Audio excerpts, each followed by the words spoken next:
अस्सलाम वालेकुम कैंसेरियंस, मैं हारिस अज़मी प्रोफेशनल एस्ट्रोलॉजर आपकी खिदमत में हाज़िर हूँ इस हफ़्ते की एस्ट्रोलॉजिकल रिसर्चेज़ लेकर। ये हफ़्ता 13 सितंबर से शुरू होकर 19 सितंबर तक जाएगा। इस हफ़्ते एक बड़ी तब्दीली है, नया चांद होगा सफ़र के महीने का 17 और 18 सितंबर की दरमियानी रात को। नया चांद एस्ट्रोलॉजिकली बहुत पावरफुल इवेंट है जो आपके जज्बात पर बहुत पॉजिटिव असर डालता है, और नया चांद आपके 3rd हाउस में होगा जिससे आप फैमिली की वेलफेयर की प्लानिंग करेंगे। आपके जज्बात फैमिली की वेलफेयर की तरफ गामजन होंगे। बट जो लोग सफ़र के महीने से डरते हैं, ये समझते हैं कि सफ़र का महीना मनहूस है, ये समझते हैं कि इस महीने नुकसानात बलाएं उतरती हैं या इस महीने शादी नहीं करनी चाहिए, ये उनके अपने अकायद हैं। As a astrologer and as a Muslim मैं इन सब चीज़ों के बरअक्स सोचता हूँ, और मैंने ये बात अपने सराउंडिंग में बीसियों दफ़ा सुनी है, और ये सवाल हज़ारों दफ़ा हो चुका है जब मैं इलेक्ट्रॉनिक मीडिया पर था, आजकल सोशल मीडिया पर हूँ। लेकिन उसके बावजूद मेरी अपनी रिसर्चेज़ और मेरे बिलीव्स इस बात पर हरगिज़ मुत्तफ़िक नहीं है कि ये महीना मनहूस है। आप भी रिसर्च कर लीजिए, मैं आपके बिलीव्स को हरगिज़ नहीं छेड़ना चाहता। बिलीव्स बनते बनते बड़ा टाइम लगता है, आपने ज़रूर आजमाइशें की होंगी, कई एक्सपीरियंस से गुज़रे होंगे, फिर जाकर आपने ये बात मानी होगी कि सफ़र का महीना मनहूस है। और अगर आप सुनी सुनाई बात पर बिलीव कर रहे हैं कि फ़लाँ ने सफ़र के महीने में शादी की थी तो वो नाकाम हो गई, तो आप अच्छे खासे बेवकूफ़ लोगों में से एक हैं। क्योंकि शादियों में सेपरेशन तो उस वक़्त भी होती है जब वो बहुत मुक़द्दस महीनों में हो रही हो, जो आपके नज़दीक बड़े मुक़द्दस हैं, लेकिन सेपरेशन तो तब भी हो जाती हैं। लिहाजा उसका ताल्लुक़ सफ़र के महीने से नहीं बनता। लेकिन मैं आपको दावत तहकीक देता हूँ कि आप ख़ुद इस बात की तहकीक करिए। जब आपकी नॉलेज में इजाफ़ा हो जाएगा तो आप सफ़र के महीने से डरना बंद हो जाएंगे। जब तक आपके पास नॉलेज नहीं होगी, मेरे जुमले आपको तंग करेंगे। लिहाजा मैं आपको तंग नहीं करना चाहता, आप अपने बिलीव्स पर कायम रहिए। But as a astrologer and as a Muslim, सफ़र के महीने में कोई बला, कोई मनहूसियत स्पेशली नाजिल नहीं होती। और वैसे भी प्लानिटरी पोजीशन आपके लिए बहुत अच्छी है बीइंग एस्ट्रोलॉजर, तो ये महीना आपको कुछ प्रोडक्टिव, कुछ सक्सेसेस, कुछ पैशंस, कुछ रिस्पेक्ट देकर ही जाएगा। और ये भी दूसरे महीनों की तरह एक आपकी मैच्योरिटी और आपकी कामयाबियों में अहम रोल अदा करेगा। चांद का आपके तीसरे घर में होना इसलिए इस दफ़ा ज़्यादा प्रोडक्टिव है कि इसी 3rd हाउस में सन, सूरज, सोलर सिस्टम को रूल करता है और वो भी मौजूद है, जिसकी वजह से आपके decisions, cousin marriages, love life, इन सब में इस्तेहकाम आएगा। चांद की अदरवाइज़ जो चांद के अलावा एडवांटेजेस हैं वो मैं अभी बयान करता हूँ।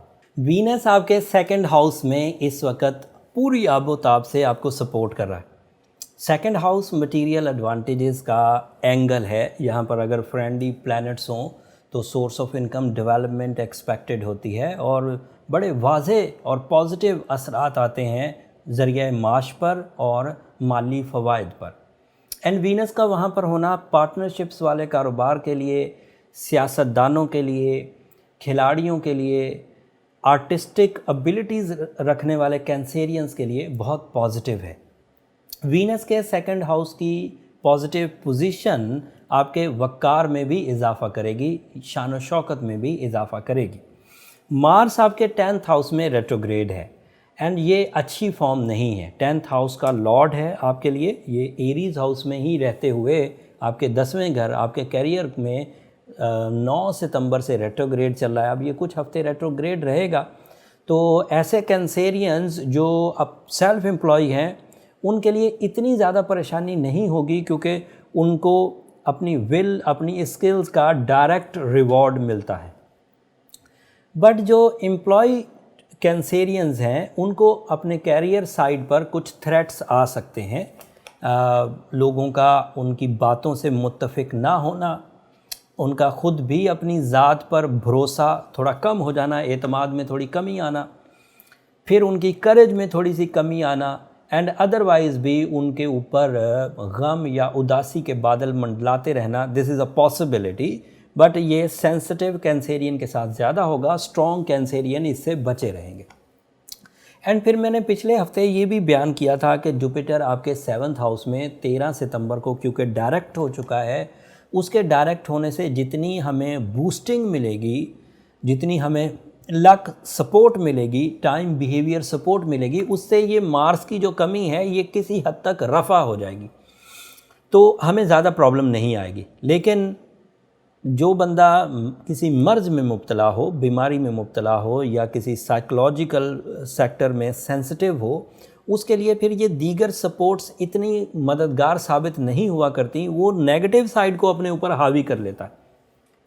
ऐसे सेंसिटिव लोगों को रूबी पहनना ही चाहिए। सूरह शम्स 5 दफ़ा एक दिन में पढ़नी चाहिए एंड सूरह यासीन की सेकंड लास्ट आयत को जितना हो सके उतना पढ़िए। और अगर कोई कैंसेरियन ऑलरेडी इन चीज़ों को करता हुआ आ रहा है तो उसे फिर अपने पर्सनल कैलकुलेशंस की तरफ जाना चाहिए।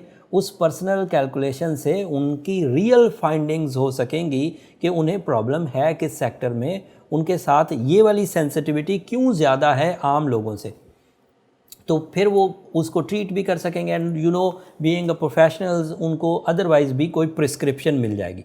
अब हम सम अप करते हैं चीज़ों को। इस वक्त आपकी लव लाइफ बहुत अच्छी है, आपका मटेरियल सेक्टर बहुत अच्छा जा रहा है, सो आपको इन 2 सब्जेक्ट्स को कैश करने के लिए एक्स्ट्रा एफर्ट्स करने चाहिए। इस वक्त आपके यहाँ जुपिटर 7th हाउस में है, ये लाइफ पार्टनरशिप डिसीजंस के लिए बहुत अच्छा है अगर आप सफ़र के महीने से डरते नहीं हैं तो।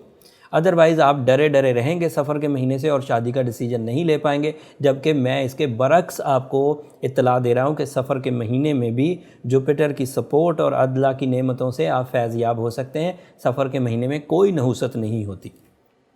तीसरी बात जो मैंने आपको बयान करी वो सन एंड न्यू मून, ये दोनों ही आपके 3rd हाउस में है। ये arrange marriage, cousin marriages chances को बढ़ा देंगे और इसके एडवांटेजेस आपको फैमिली वेलफेयर की सूरत में मिलेंगे।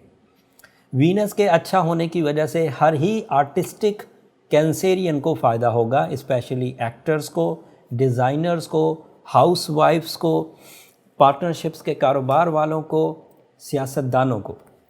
एंड मार्स के 10वें घर में होने की, रेट्रोग्रेड होने की वजह से एम्प्लॉयज़ को, मुलाजमत पेशा लोगों को थोड़े थ्रेट्स रहेंगे, लेकिन उन्हें ओवरकम करने के लिए मैंने रेमेडी भी साथ दे दी। आप उनको फॉलो करेंगे तो इन थ्रेट से बचे रहेंगे।